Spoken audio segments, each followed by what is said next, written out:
But look, again, we're gonna be going door to door in these next set of houses that we got out here, you guys. So looks like we got a Jeep pulling out of here, man. We gotta see if we can stop these people real quick. We don't even have to go up to the home, you guys. Come on. Sir, question for you. Do you live here? Yeah, it's about.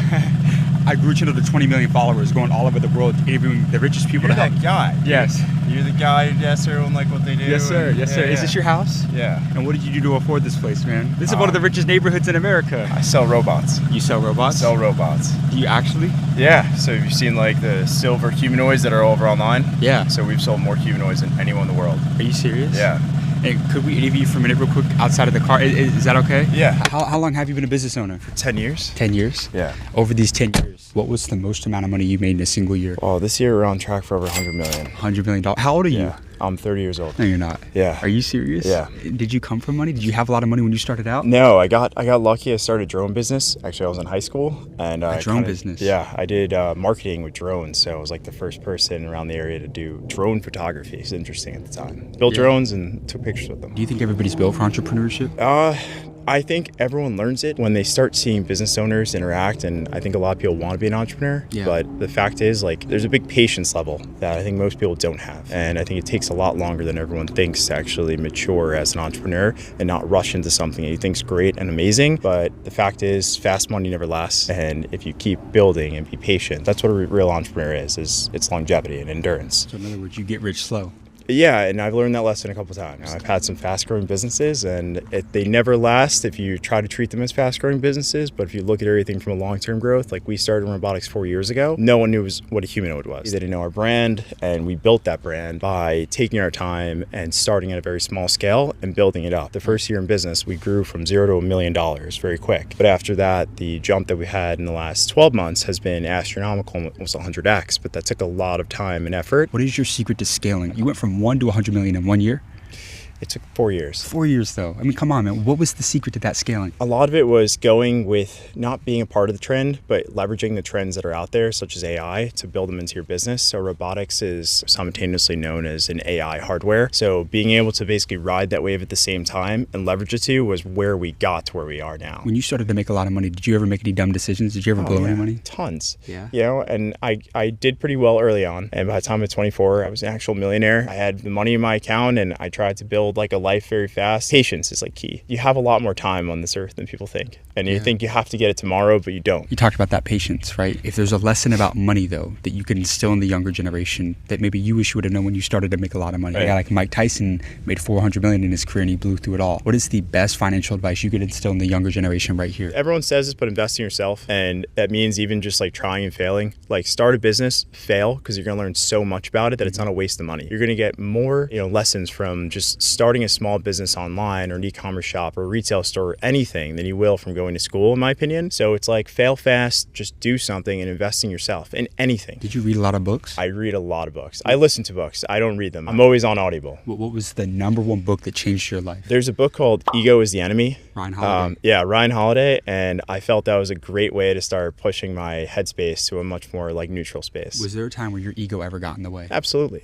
When you start doing really well when you're younger, you think you're on top of the world and you get your ass kicked a few times. And then you realize there's people and there's so many levels to things. That's another thing people don't understand either. Just because you can afford a Lamborghini or whatever does not mean you're at the level that everyone that has a Lamborghini is. Yeah. And what's your name? My name's Teddy Haggerty. Teddy, if me and you died tomorrow and you had one more message to leave with the younger generation, what would that be? Oh God, just don't give up. I know it's like the cheesiest advice sometimes, but like you may have a really down day in business and the next day might be amazing. And we have that every single day where one day is dead and the next day is life changing. So if you don't give up, as long as you're in the game, you're going to get somewhere. Hey, you got amazing advice, my friend. Oh, thank you so much for your time. And I got to ask you though, I connect with all the millionaires and billionaires I interview. Could I get your contact? Yeah, of course. But guys, I cannot make this up, man. We just interviewed the guy that owns one of the biggest robotic companies in the entire world, you guys. 30 years old, doing $100 million a year. He just gave a class interview. That was exceptional, man. But we got to keep this thing rolling, you guys, and go see who else we can find out here in Long Island, you guys. Come on. All right, you guys, so we are at our next house right now. Look, as you can see, man, we're getting to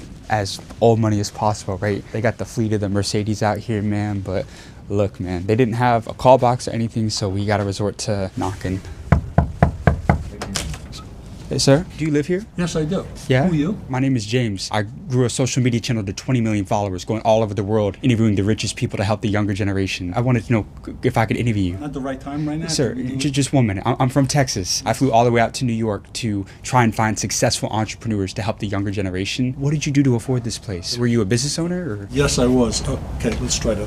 What's that? Let's try to take as little time as we can on this, okay? Yeah. It's possible. So you're an entrepreneur? I'm an entrepreneur. And yes, what was I your am. main business? My main business is swimwear. Swimwear. I make swimsuits. Are you serious? Swimsuits, goggles, paddles, How long- shoes now. How long have you been an entrepreneur? About 60 years. Over these 60 years, what was the most amount of money you made in a single year? I made anywhere between 30 and 50 million. Oh, in a single year. How much is your company worth today? My company's worth today approximately 300 to 500 million dollars, depending on who you talk to. So you built a $500 million company. So we have about a $500 million company. Congratulations, man. Thank you. How old are you? 81. And you're still working today? I get up every morning and I go to work every single day. Yes. Are you serious? I'm that serious. Were your parents rich? Were they wealthy? My parents were not wealthy at all. I'm an immigrant from Italy. They came here. We lived in Brooklyn, in South Brooklyn. Did you have people that called you crazy when you started this business? People told me I was out of my mind. I took $12,500 out of my bank. That's all I had. I had a wife and a kid, and I started my company. It just goes to show, though, that you can get rich in so many different businesses in today's world. Unbelievable. And today, the young people have opportunities beyond belief. They just have to put it to work. They have to, in my opinion, they have to find something that is needed in the industry, whatever industry you're in. And you started this particular business 60 years ago. Yeah, 60 years ago. So focus was important and not trying to do too many different things. You focused and became the best in the world at swimsuits. 100%. We do high-end swimwear, designer brands, plus we have our own brands, very niche. And then we started Tia in 84. We started that company to be a competitive company to go really up against the big guys. I'm sure a lot of big companies try to compete with you. Oh my God, they were trying to kill us. How at did you the compete beginning. with them? Were you afraid of them? No, afraid. We never even believed, I mean, I'm being honest with you, we never believed that we'd ever go into business. The first year, we actually lost money. And this was our own money, plus we borrowed money from some oil investors. A lot of people will come from a rich family. Like, a rich family is coming from you, but what we see oftentimes is the next generation, they blow it.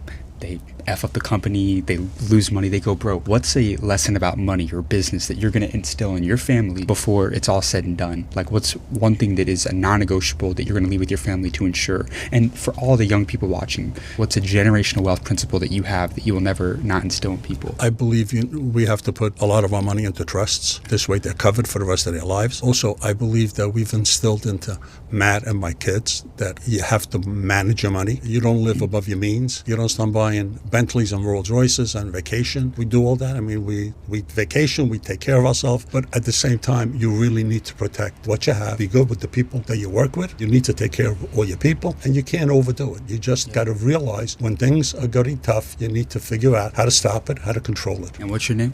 I'm Joe DiLorenzo. If me and you died tomorrow and you had one more message to leave with the younger generation, what would that be? Most important part is to give their word to whoever they deal with. Look them in the eyes and shake their hands and always be honest and be truthful and never try to screw anybody. You got to keep your word in business. You got to keep your word in business. I deal with my Asian partners. I handshake. They do all my production. And they give me 90 days dating.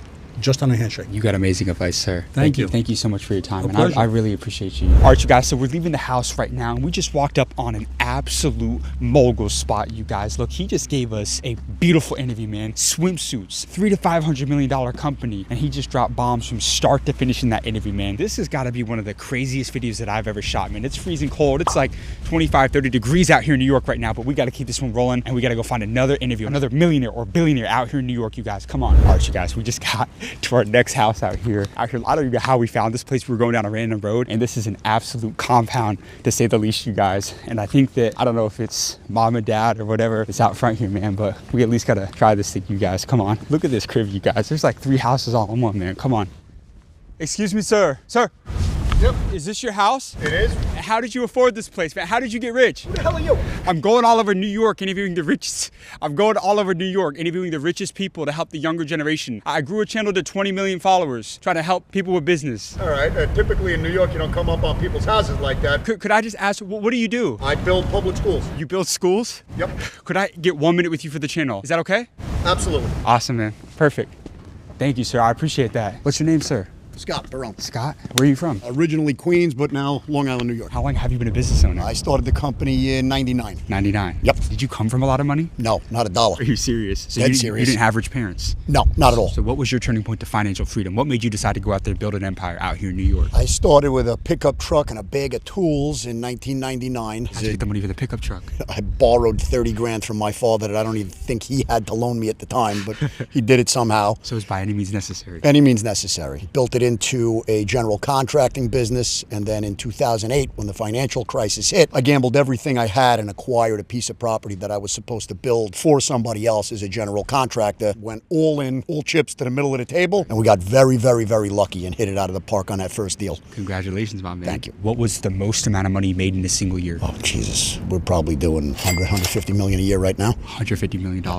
And what's the biggest thing you did to scale this out to a 9-figure business, man? Did you ever think 10-year-old, 20-year-old you had any idea that this was going to happen? I do two things every morning. I wake up, I laugh, because my life was not supposed to go like this. And then what I like to call Viking brain kicks in. And I realize that if I want to eat today, I got to go out and kill something. So I get out of bed and I go kill every day. But you technically don't even really have to work anymore, though. Nah, I've never worked a day in my life. I love what I do. This isn't work. This is hustle. And why schools? Out of anything to build, is there like a particular good business there? We started with, when I did that first deal, which was in '08, we did a run of 10 or 12 hotels. And then again, I fell backwards into buying an old Catholic school building in Jamaica, Queens. Got introduced to the charter school world just because I happened to have an empty school building. Realized that there was a hole in the market, and we double, triple, quadrupled down, and we're now 21 schools deep with 10,000 kids in our buildings. How important is it to keep your word in business? It's the most important thing. Yeah. Reputation is the only thing that matters. Have you ever been over in business? A couple times, sure, but I've never anybody over back. It's Why not not? my mentality. It's not you? You know what? My father told me once when I was a kid, you can go out in the world, be a great builder, build 1,000 bridges, known far and wide everywhere in the world. You suck one, you'll be a sucker for the rest of your life. You might need to bleep that one. So let me ask you this then, right? What did you learn from the times that people try to F you over in business? What did you learn from that, and like just how to trust the right people? Ronald Reagan said it best. Trust, but verify. Do your homework. You own a lot of real estate today? Lots. How much? 3 million square feet. How much total valuation, money-wise, would you say? $600-700 million. That you owed? Yeah, with Incredible. partners. Right. How did you scale the portfolio out that big? Like, what is your secret to creating wealth in real estate that maybe not a lot of people talk about? 3 words. Sense of urgency. Constant. Pedal to the metal, no matter what. Don't ever put off to tomorrow what you can do today, because you don't know what tomorrow's going to bring. Do you think that's something that the younger generation lacks in today's world, having a sense of urgency? You know what? If you'd asked me that question a year ago, I would say yes. In the last 12-ish kind of months, I felt the world sort of take a turn. In what way? Young hustle is coming back. Yeah. It really is. I think that we may have had like a sort of lost American generation in the last 10 to 12 years, but I see it in my own kids right now. I see it in their friends right now. Hunger is back in America. I'm going to challenge you right now. Take me back to the most life-changing conversation you ever had. What is the greatest piece of advice you ever received throughout your career? Wow. Okay, guy that really put me on the map on my first hotel deal. I'm gonna clean it up. Said, I want you to picture 2 bulls rather, standing at the top of a hill, looking down at a field of cows. Young bull turns to the old bull and goes, let's run down there, screw one of those cows. Old bull goes, let's walk down, screw them all. Teaches you patience. You just gotta be mindful, you gotta be methodical, you gotta have a plan, you stick to your plan. How old are you now? 50. 50. You look amazing for 50, man. I'm hanging in there. Yeah. So you're about twice my age right now. Let me ask you this. Thanks a lot. If me and you died tomorrow and you had one more message to leave with the younger generation, what would that be? Don't sell. Hold. When it comes to real estate, when it comes to anything else, hold. Be patient. Don't worry about the chips you want to take off the table today. Stay in the game. Don't sell your stuff. Don't sell your assets. Don't sell assets. I love it, my man. You got amazing advice, sir. Thank you. Thank you so much for your time, man. I Thank appreciate you. I got to ask you. I connect with all the millionaires and billionaires I interview. Could I get your contact? Sure. Is that cool? Absolutely. Awesome. Guys, that's a wrap, man. My guy, I think his name's Scott, just gave an incredible interview for you guys, man. And he became a